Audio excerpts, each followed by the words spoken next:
Hi, today I want to share a real case that might sound unbelievable, but I've seen it happen more than once.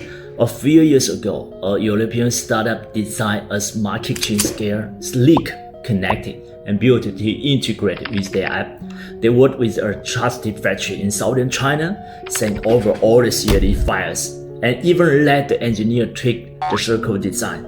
Months later, just before mass production, they decided to file Chinese patent, only to find out that the same invention had already been filed by their own manufacturer. The factory used the exact design drawings and submitted a utility model patent in China, naming their own staff as inventors.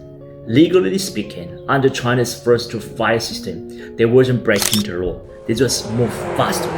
So when the real creator, the European company, tried to file, the system said, "Sorry, this invention already exists." They lost ownership, leverage, and time, and had to completely redesign their product just to keep selling.